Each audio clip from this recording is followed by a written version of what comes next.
Hi, good morning. ത്വമേവ മാതാ ച പിതാ ത്വമേവ ബന്ധുശ്ച സഖാ ത്വമേവ വിദ്യാ ദ്രവിണം ത്വമേവ സർവം മമ ദേവദേവ. ശ്രീമദ് ഭഗവത്ഗീത ധ്യാനയോഗം 6-ാം അധ്യായം 11-ാമത്തെ ശ്ലോകമാണ് ചൊല്ലുന്നത്. ശുചൗ ദേശേ പ്രതിഷ്ഠാപ്യ സ്ഥിരം ആസനമൽമന ന അത്യുച്ഛ്രിതം നാദിനീചം ചൈലാജിനകുശോത്തരം. മലയാളം: ശുദ്ധമാം സ്ഥാനമാർന്നെന്നും വസ്ത്രം തോൽ പുല്ലിതൊന്നിലായി ഉയർന്നും താഴ്ന്നുമല്ലാത്ത സ്ഥാനത്തേകാഗ്രചിത്തനായി. 12-ാമത്തെ ശ്ലോകം. തത്രൈകാഗ്രം മനഃകൃത്വാ യത ചിത്തേന്ദ്രിയക്രിയ ഉപവിശ്യാസനേ യുഞ്ജാത് ആത്മവിശുദ്ധയേ. മലയാളം: മനസ്സിൽ ഇന്ദ്രിയത്തിൻ്റെ വ്യാപാരങ്ങൾ ഒതുക്കിയോൻ ആത്മാവിൻ പരിശുദ്ധിക്കായി ധ്യാനയോഗം ചരിക്കണം. 2 ശ്ലോകങ്ങൾ ഒരുമിച്ചാണ് ചൊല്ലിയേക്കുന്നത്, 11-ാമത്തെയും 12-ാമത്തെയും. അപ്പോൾ ധ്യാനത്തിന് തുടങ്ങുകയാണ് നമ്മൾ. അതിന് വേണ്ടിയിട്ട് ഉപയോഗിക്കേണ്ട ഒരു സ്ഥലം എങ്ങനെ ഇരിക്കണം? ഏകാഗ്രമായിട്ടിരിക്കണം, ഏകാന്തതയിലിരിക്കണം. ഇതെല്ലാം നമ്മൾ കഴിഞ്ഞ ശ്ലോകത്തിൽ പറഞ്ഞു. അതിനുള്ള സ്ഥലം അതുപോലെ ഏത് ആസനത്തിലാണ് ഇരിക്കേണ്ടത് എന്നാണ് ഇതിൽ വിവരിക്കുന്നത്. ശുചൗ ദേശേ, ശുചിയായ സ്ഥലത്ത്, ന അത്യുച്ഛ്രിതം, വളരെ ഉയരത്തിലാവരുത്, ന അതിനീചം, തീരെ താഴ്ന്ന പ്രദേശത്തുമല്ലാതെ, ചൈലാജിന കുശോത്തരം, കുശപ്പുല്ല് അല്ലെങ്കിൽ ദർഭപ്പുല്ല്, അതിൻ്റെ മേലെ മാൻതോല്, അതിനു മേലെ വസ്ത്രം, ഇങ്ങനെ വിരിച്ച്, ആത്മനഃ, തനിക്ക് വേണ്ടി, സ്ഥിരം ആസനം പ്രതിഷ്ഠാപ്യ, ഇളക്കമില്ലാത്ത ഒരു ആസനത്തിലിരുന്നിട്ട്, തത്ര ആസനെ ഉപവിശ്യ, അതിലിരുന്നിട്ട്, യഥ ചിത്തേന്ദ്രിയക്രിയ, ചിത്തവൃത്തികളും ഇന്ദ്രിയവ്യാപാരങ്ങളും അടക്കി, മനഃ ഏകാഗ്രം കൃത്വ, മനസ്സിനെ ഏകാഗ്രമാക്കി, ആത്മവിശുദ്ധയെ, ആത്മവിശുദ്ധിക്കായിട്ട്, യോഗം യുഞ്ജ്യാത്, യോഗം അഭ്യസിക്കണം.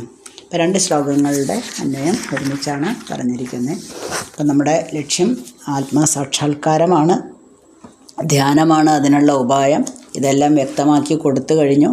ഇനി ആ ധ്യാനത്തിന് നമ്മൾ എങ്ങനെ ഇരിക്കണം എന്നാണ് പറയുന്നത്. ശുചൗ ദേശേ, നമ്മളിരിക്കുന്ന സ്ഥലം, നമ്മൾ ധ്യാനത്തിന് വേണ്ടി ഉപയോഗിക്കുന്ന സ്ഥലം വളരെ വൃത്തിയുള്ളതായിരിക്കണം. ശുചൗ, അപ്പോൾ അങ്ങനെ ഉള്ള സ്ഥലത്തിരുന്ന് മാത്രമേ നമ്മൾ ചെയ്യാൻ പാടുള്ളൂ. അങ്ങനെ ആവുമ്പോൾ, ശുചിയായ സ്ഥലം എന്ന് പറയുമ്പോൾ നമ്മൾ അത് അന്വേഷിച്ച് പുറത്തേക്ക് പോകണമെന്ന് യാതൊരു നിർബന്ധവുമില്ല. ഇന്നത്തെ കാലത്ത് പ്രത്യേകിച്ചും നമ്മൾ എവിടെയാണോ ജീവിക്കുന്നത് ആ സ്ഥലം, ഇപ്പോൾ ചിലപ്പോൾ ഫ്ലാറ്റിലായിരിക്കാം, ചിലപ്പോൾ അധികം പറമ്പും ഇതൊന്നും ഇല്ലാത്ത ഒരു വീട്ടിലായിരിക്കാം, അല്ലെങ്കിൽ ധാരാളം നമുക്ക് ഏകാഗ്രത കിട്ടുന്ന മറ്റേതെങ്കിലും സ്ഥലത്ത് വേണമെങ്കിൽ ചെന്നിരിക്കാം. പക്ഷേ നേരത്തെ പറഞ്ഞു, അന്തരീക്ഷത്തിൽ നിന്ന് മറ്റ് ശല്യങ്ങളൊന്നും, ശബ്ദശല്യങ്ങളോ ഒന്നും നമുക്ക് ഉണ്ടാവാനായിട്ട് പാടില്ല. അപ്പോൾ എന്തിനാണ് അങ്ങനെ ഇരിക്കുന്നത്? എന്നാൽ ശുചിയായ സ്ഥലത്തിരുന്ന് കഴിഞ്ഞാൽ മനസ്സ് നമുക്ക് പെട്ടെന്ന് തന്നെ ഏകാഗ്രതയിലേക്ക് കൊണ്ടുവരാനായിട്ട് സാധിക്കും. പക്ഷേ ഇത് നമ്മൾ ചെന്നിരുന്നു, കാട്ടിലാണ് ചെന്നിരിക്കുന്നത്, അല്ലെങ്കിൽ കുറച്ച് ദൂരെ പാറപ്പുറത്ത് ചെന്നിരിക്കാമെന്ന് പറഞ്ഞാൽ അപ്പം തന്നെ അടുത്തതിൽ പറയുന്നുണ്ട്, ന അത്യുച്ഛ്രിതം, ഒരു വലിയ കുന്നിൻ്റെ മുകളിൽ ചെന്നിരുന്നിട്ട് ധ്യാനം ചെയ്യണമെന്ന് യാതൊരു നിർബന്ധമില്ല, അത് പാടില്ല. ന അതിനീചം, താഴെ സമുദ്രനിരപ്പിൽ ചെന്നിരുന്ന് കടലിൻ്റെ തിരകളുടെ അടുത്ത് ചെന്നിരുന്ന് ധ്യാനം ചെയ്യാച്ചാൽ അതും നമുക്ക് ഏകാഗ്രത കിട്ടുന്ന 2 സ്ഥലങ്ങൾ അല്ല.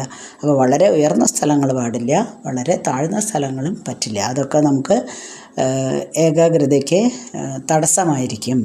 പിന്നെ മറ്റ് ശല്യങ്ങൾ, അതായത് പ്രാണികൾ, പാമ്പ്, പഴുതാര, ഇങ്ങനെയുള്ള സാധനങ്ങളൊക്കെ ഉണ്ടല്ലോ, ഈച്ച, കൊതുക്, ഉറുമ്പ്, ഇതിൻ്റെ ഒന്നും ശല്യങ്ങളും ഉണ്ടാവാൻ പാടില്ല. അങ്ങനെയുള്ള സ്ഥലത്ത് വേണം ധ്യാനം ആരംഭിക്കാൻ. ഇനി സ്ഥിരം ആസനം, നമ്മൾ ദേഹം എപ്പോഴും ഇങ്ങനെ, ചില ആൾക്കാരുണ്ടല്ലോ ഇരിക്കുമ്പോൾ കാലിങ്ങനെ വിറപ്പിച്ചുകൊണ്ടിരിക്കും. അതേപോലെ നമ്മുടെ ശരീരം അങ്ങോട്ടും ഇങ്ങോട്ടും, ചില ആൾക്കാർ നാമം ചെല്ലുമ്പോൾ കണ്ടിട്ടുണ്ടോ, മുന്നിലേക്ക് ഇങ്ങനെ കുനിഞ്ഞ് പാട്ട് പാടുക ചെയ്യുക. അങ്ങനെ ലളിതാ സഹസ്രനാമവും വിഷ്ണു സഹസ്രനാമമൊക്കെ ജപിക്കുമ്പോൾ, അല്ലെങ്കിൽ സാധാരണ എല്ലാ നാമങ്ങളും ജപിക്കുമ്പോൾ അവരിങ്ങനെ ഇരുന്ന് ആടും. അങ്ങനെ ഇരുന്നല്ല, ഉറച്ചിരിക്കണം, ശരീരം എപ്പോഴും ഉറച്ചതായിരിക്കണം. ഇരുന്ന് കഴിഞ്ഞാൽ പിന്നെ ഇളകരുത്. എന്താ വെച്ചാൽ ആ ഇളകുമ്പോൾ നമ്മുടെ മനസ്സ് ആ ഇളക്കത്തിലേക്കാണ് ഏകാഗ്രത കിട്ടുക, അല്ലാതെ ധ്യാനത്തിലേക്കല്ല. ധ്യാനത്തിന് അവിടെ വിഷമം നേരിടും. അപ്പോൾ ഗാഠമായിട്ടുള്ള ചിന്തയാണ്, നമ്മൾക്ക് ഭഗവാന്റെ ചിന്ത മാത്രമാണ്. അങ്ങനെയുള്ള ഒരു ചിന്തയിൽ മുഴുകുകയാണെങ്കിൽ നമുക്ക് വളരെ നിശ്ചലമായി തന്നെ ശരീരം വെക്കണം. അങ്ങനെ വെച്ച് മാത്രമേ നമ്മൾ ചെയ്യാവുള്ളൂ. അതിപ്പോൾ നമ്മളുടെ വീട്ടിൽ തന്നെയാണെങ്കിലും നമ്മൾക്ക് ഉയർന്ന സ്ഥലം എന്ന് പറയുമ്പോൾ നമ്മൾ കസാരയിലോ കട്ടിലിലോ ഒക്കെ പോയിട്ട് അല്ല ഇരിക്കേണ്ടത്, നിലത്ത് തന്നെയാണ് ഇരിക്കേണ്ടത്. നിലത്ത് നമ്മൾ ചമ്രം വെടിഞ്ഞിരിക്കുക എന്ന് പറയില്ലേ, അങ്ങനെ ഇരുന്നാണ് ചെയ്യേണ്ടത്. അല്ലെങ്കിൽ ഏതെങ്കിലും സ്വസ്ഥമായിട്ടുള്ള ഒരു ആസനം ശീലിച്ച് അതിലാണ് ആ ആസനത്തിലിരുന്നാണ് ധ്യാനം ചെയ്യേണ്ടത്. അപ്പോൾ എന്തിനാണ് ഈ നിലത്തിരിക്കണം എന്ന് പറയണത്? നിലത്തിരുന്ന് കഴിഞ്ഞാൽ നമ്മുടെ രക്തയോട്ടം, നമ്മുടെ തല വരെ രക്തപ്രവാഹം ഉണ്ടാവും. അപ്പോൾ നമുക്ക് കുറച്ച് ഒരു ഊർജം കിട്ടും. അല്ല, ചിലർ ചോദിക്കുക, അയ്യോ നിലത്തോ, അതെങ്ങനെ ഇരിക്കാനേ വയ്യ. അപ്പോൾ പിന്നെ നിലത്തും കൂടി ആകുമ്പോഴോ കാല് ധരിക്കും, കൈ ധരിക്കും. അപ്പോൾ പിന്നെ ആ തരിപ്പ് മാറ്റാനുള്ള ഒരു ശ്രദ്ധയായിരിക്കും നമുക്ക് വരിക. അപ്പോൾ എങ്ങനെയാണ് ഇപ്പം അതെങ്ങനെ നിങ്ങൾ ഇങ്ങനെ പറഞ്ഞാൽ ശരിയാവുന്നത്? എനിക്ക് ഇരിക്കാൻ പറ്റില്ലല്ലോ എന്ന് പറഞ്ഞാൽ പറ്റണമെങ്കിൽ എന്ത് ചെയ്യണം? നമ്മൾ സാധാരണ ചെയ്യുന്ന എല്ലാ ജോലികളും തന്നെ അങ്ങനെ ഇരുന്ന് ചെയ്യണം. ഇപ്പം ഞാനിപ്പം അടുക്കളയിൽ എന്തെങ്കിലും പാചകത്തിന് വേണ്ടിയിട്ട് എന്തെങ്കിലും ജോലി ചെയ്യുകയാണ്, തേങ്ങ ചിരകുകയാണ്, അല്ലെങ്കിൽ പിന്നെ കഷ്ണങ്ങൾ കട്ട് ചെയ്യാണ്, മുറിക്കുകയാണ്, അങ്ങനെയൊക്കെ ചെയ്യുന്ന സമയത്ത് അത് നമ്മളെപ്പോഴും ചെയറിലിരുന്ന് സ്വസ്ഥമായിട്ടാണ് ചെയ്യാറ് വെച്ചാൽ അത് മാറ്റി നിലത്തിരുന്ന് പരിശീലിക്കണം. അങ്ങനെ ഇപ്പോൾ നമ്മൾ യോഗ എന്ന് പറഞ്ഞാൽ തന്നെ നമുക്ക് ഓരോ ആസനങ്ങളും ചെയ്യുമ്പോഴും നമ്മൾ കട്ടിലിൻ്റെ മുകളിൽ കയറിയിരുന്നിട്ടല്ലല്ലോ ചെയ്യുന്നത്, നിലത്ത് വിരിച്ചിട്ടാണ് ചെയ്യുന്നത്. അപ്പോൾ ഒരു സോഫ്റ്റായ ഒരു തുണി, ഇപ്പോൾ നമുക്ക് ദർഭപ്പുല്ലും അല്ലെങ്കിൽ മൃഗത്തോലും ഒന്നും കിട്ടാൻ പോകുന്നില്ല. നമ്മൾ പറഞ്ഞല്ലോ അല്ലേ എന്തൊക്കെയാണെന്നുള്ളത് പറഞ്ഞു. ചൈല ജിന കുശോത്തരം എന്നാണ്. അപ്പോൾ ഇതൊന്നും നമുക്ക് കിട്ടാൻ പോകുന്നില്ല. അതുകൊണ്ട് നമ്മൾ എന്ത് ചെയ്യണം? സോഫ്റ്റായിട്ടുള്ള എന്നാൽ വളരെ റഫല്ലാത്ത ഏതെങ്കിലും സോഫ്റ്റായിട്ടുള്ള ഒരു തുണി വിരിച്ച് അതിലിരുന്നിട്ട് വേണം ചെയ്യാൻ. അപ്പോൾ നല്ല സുഖമായിട്ടുള്ള ഒരു ഇരിപ്പിടം ആയിരിക്കണം എന്ന് പറഞ്ഞു കൊടുക്കുകയാണ്. അങ്ങനെയുള്ള സ്ഥലത്ത്, താഴ്ന്ന സ്ഥലത്തിരിക്കുമ്പോൾ ചിലപ്പോൾ നമുക്ക് തണുപ്പും കാലിലല്ലേ നിലത്തൊക്കെ ചമ്രം പടിഞ്ഞിരുന്നാൽ നമുക്ക് നനവും തണുപ്പും ഒക്കെ വരും. അപ്പോൾ നമുക്ക് ചിലപ്പോൾ വാതരോഗമൊക്കെ വന്നു എന്ന് വരും. അങ്ങനെ പറ്റില്ല. അതുകൊണ്ട് അതിനാണ് നമ്മൾ എന്തെങ്കിലും വിരിച്ചിട്ട് വേണം അതിലിരിക്കാമെന്ന് പറഞ്ഞു കൊടുക്കുന്നത്. ശരിക്കും നമ്മൾ ചെയ്യേണ്ടത് എങ്ങനെയാ വെച്ചാൽ ദർഭ വിരിക്കുക, അതിന് മീതെ മാൻതോല് വിരിക്കുക, അതിന് മുകളിൽ തുണി, ഇങ്ങനെയാണ് ചെയ്യേണ്ടത്. പക്ഷേ ഇന്നത്തെ കാലത്ത് അത് പറ്റില്ല. അപ്പോൾ ദർഭ വിരിക്കുന്നത്, നിലത്ത് എന്തെങ്കിലും ഈർപ്പമുണ്ടെങ്കിൽ അതെല്ലാം വലിച്ചെടുക്കാനാണ് ഈ ദർഭ വിരിക്കുന്നത്. പിന്നെ മാൻതോലിൽ ഇരുന്ന് കഴിഞ്ഞിട്ടുണ്ടെങ്കിൽ കുറച്ച് ദേഹം ഒന്ന് ചൂടാവും. അതിൻ്റെ മേലെ അതില്ലാതിരിക്കാനാണ് അതിൻ്റെ മേലെ, അതായത് ഒരു സ്കിന്നിനോട് നമ്മൾ ചേർന്നിരിക്കുമ്പോൾ നമുക്ക് കുറച്ച് ചൂട് കൂടും, ടെമ്പറേച്ചർ കൂടും. അതുകൊണ്ട് അതില്ലാതിരിക്കാനാണ് അതിൻ്റെ മുകളിൽ തുണി വിരിക്കുന്നത്. ഇനി ഇങ്ങനെയൊക്കെ ഇരുന്നിട്ട് നമ്മൾ എന്ത് ചെയ്യണം? അതാണ് 12ാമത്തെ ശ്ലോകത്തിൽ നമ്മൾ വായിച്ചത്. തത്ര ആസനേ ഉപവിശ്യ, അതിലിരുന്നിട്ട് യഥചിത്തേന്ദ്രിയക്രിയ, ചിത്തവൃത്തികളും ഇന്ദ്രിയ വ്യാപാരങ്ങളും അടക്കി, മനഃ ഏകാഗ്രം കൃത്വ, മനസ്സിനെ ഏകാഗ്രമാക്കി, ആത്മവിശുദ്ധിക്കായിട്ട് യോഗം യുഞ്ജ്യാത്, യോഗം അഭ്യസിക്കണം. അപ്പോൾ ഇങ്ങനെയുള്ള ഇരിപ്പിടമൊക്കെ വളരെ ഈ പറഞ്ഞ പോലെ തന്നെ നമ്മൾ ഇത്ര നേരം വിശദീകരിച്ച പോലെ തന്നെയുള്ള ഒരു ഇരിപ്പിടമൊക്കെ ഒരുക്കി അതിലിരുന്നു എന്നുള്ളതുകൊണ്ട് ആരും യോഗിയായിട്ട് മാറില്ല. ധ്യാനത്തിന് അനുകൂലമായിട്ടുള്ള ഒരു സാഹചര്യം നമ്മൾ സൃഷ്ടിച്ചു എന്ന് മാത്രമേ ഉള്ളൂ. നമ്മുടെ ശരീരം എപ്പോഴും നിശ്ചലമാക്കി നീണ്ടു നിവർന്ന് വേണം നമ്മൾ ഇരിക്കാൻ. മനസ്സിനെ ഏകാഗ്രമാക്കുക എന്നുള്ളതാണ് നമ്മളുടെ ചിന്ത. അത് പറയാൻ എളുപ്പമാണ്, മനസ്സിനെ ഏകാഗ്രമാക്കുക എന്നുള്ളത്. പക്ഷേ എങ്ങനെയാണ് ഏകാഗ്രമാക്കുക എന്ന് ചോദിച്ചാൽ, ആദ്യം നമുക്ക് എന്തായാലും ഏകാഗ്രത കിട്ടാനൊന്നും പോകുന്നില്ല. അങ്ങനെ ഏകാഗ്രത കിട്ടണമെങ്കിൽ നമ്മൾക്ക് നേരത്തെ നമ്മൾ പറഞ്ഞിട്ടുണ്ട്, ഇന്ദ്രിയങ്ങളിങ്ങനെ നമ്മളെ പുറത്തേക്ക് വലിച്ചുകൊണ്ടേയിരിക്കുകയാണല്ലോ. അപ്പോൾ വളരെയധികം ഈ ഇന്ദ്രിയങ്ങളിലൊന്നും, അതായത് ഇന്ദ്രിയങ്ങൾ നമ്മളെ എത്ര തന്നെ പുറത്തേക്ക് പരീക്ഷിക്കാൻ വേണ്ടിയിട്ട് നമ്മളെ വലിച്ചഴിച്ച് കൊണ്ടുപോകാൻ ശ്രമിച്ചാലും ഞാൻ ഒരിക്കലും അത് ചെയ്യില്ല. ഞാൻ എൻ്റെ മനസ്സിനെ സമചിത്തത കൈവരുത്തി, ഏകാഗ്രത കൈവരുത്തിക്കൊണ്ട് ഇരിക്കും. എനിക്ക് ആകെ ആരെ മാത്രമേ കാണാനുള്ളൂ? ഭഗവാനെ മാത്രമേ കാണണ്ടൂ, ഭഗവാനോട് മാത്രമേ സംഭാഷണം നടത്താനുള്ളൂ, ഭഗവാനെ പറ്റി മാത്രമേ ചിന്തിക്കാനുള്ളൂ എന്ന് നമ്മുടെ മനസ്സിൽ ഒരു ഭാവന ചെയ്ത് എടുക്കണം. അങ്ങനെ ചെയ്യുന്നതാണ്. ചെയ്തു കഴിഞ്ഞതിന് ശേഷം മാത്രമേ ധ്യാനം സാധിക്കാവുള്ളൂ അല്ലെങ്കിൽ പരിശീലിക്കാവുള്ളൂ. അപ്പം അങ്ങനെ ചെയ്താൽ മാത്രമേ ഒരു മനസ്സിൻ്റെ ശുദ്ധി, അന്ധകരണം ശുദ്ധി ഉണ്ടാവുള്ളൂ. ആദ്യം നമ്മൾ ഈ ചളിയും കരിയൊക്കെ പിടിച്ച പാത്രങ്ങൾ, വിളക്കുകളൊക്കെ കഴുകിയെടുക്കുന്ന പോലെയാണ്. ആദ്യം തേച്ചാൽ ഒന്നും വൃത്തിയാവില്ല, അത് നമുക്ക് നന്നായിട്ടറിയാം. അതേപോലെ നമ്മുടെ മാലിന്യങ്ങൾ ഇങ്ങനെ അടിഞ്ഞുകൂടിയിരിക്കുകയാണ് മനസ്സിൽ. അതൊക്കെ മുഴുവൻ കളയണ്ടേ? മുഴുവൻ കളയണമെങ്കിൽ നല്ല പണിയുണ്ട്, നല്ല ബുദ്ധിമുട്ടാണ്.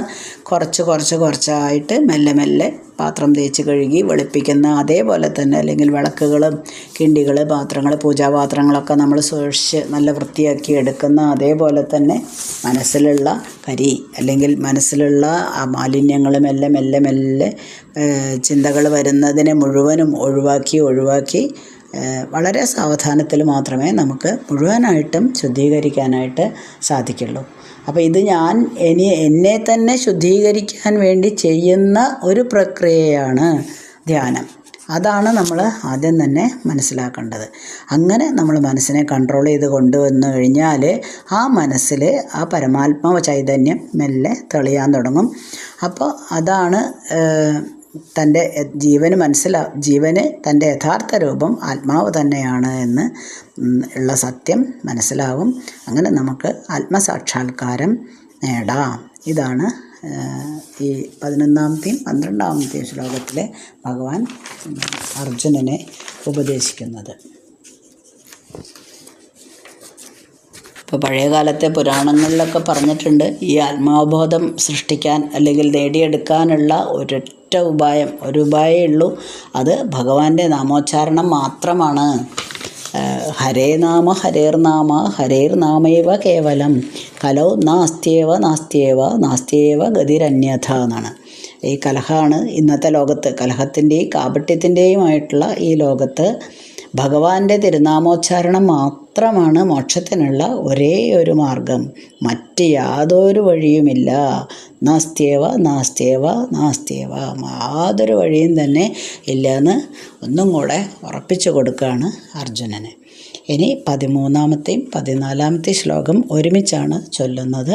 അടുത്ത ദിവസമാണ് ചൊല്ലുന്നത്. അപ്പോൾ ഒന്നും കൂടെ നമ്മൾ പറയുകയാണെങ്കിൽ, യോഗ പരിശീലനത്തിന് നമ്മൾ ഉദ്ദേശിക്കുകയാണെങ്കിൽ അവിടെ വിജനമായ സ്ഥലത്ത് പോയി നിലത്ത് കുശപ്പുല്ല് വിരിച്ച് അതിന് മീതെ മാൻതോലിട്ട് വസ്ത്രവും വിരിച്ച് അത് ഇരിപ്പിടമാക്കി ഏറെ ഉയരത്തിലുള്ള ഒരു സ്ഥലം തിരഞ്ഞെടുക്കാതെ, ഏറ്റവും താഴ്ന്നതായിട്ടുള്ള ഒരു സ്ഥലവും തിരഞ്ഞെടുക്കാതെ, വളരെ ശുദ്ധിയായ അന്തരീക്ഷത്തിൽ ഒരു പ്രത്യേക ആസനത്തിലിരുന്ന് നമ്മളുടെ മനസ്സിനെയും ഇന്ദ്രിയങ്ങളെയൊക്കെ നിയന്ത്രിച്ച് ഏകാഗ്രമായിട്ട് ആത്മശുദ്ധീകരണത്തിന് വേണ്ടി യോഗം അനുഷ്ഠിക്കണം. ഓക്കെ, ഇനി അടുത്ത ശ്ലോകങ്ങൾ അടുത്ത ദിവസം ചൊല്ലാം. നമ്മളിപ്പോൾ 11ഉം 12ഉമാണ് ചൊല്ലിയത്. ഇനി 13-ാമത്തെയും 14-ാമത്തെയും ശ്ലോകം അടുത്ത ദിവസം. ഓക്കെ. അസ്മിൻ പരാത്മന്നനുപാത്മകൽപ്പേതുമിത്തമുത്ഥാപിതപൽപ്മയോനി അനന്തഭൂമാമമരുതാലയവാസ വിഷ്ണോ.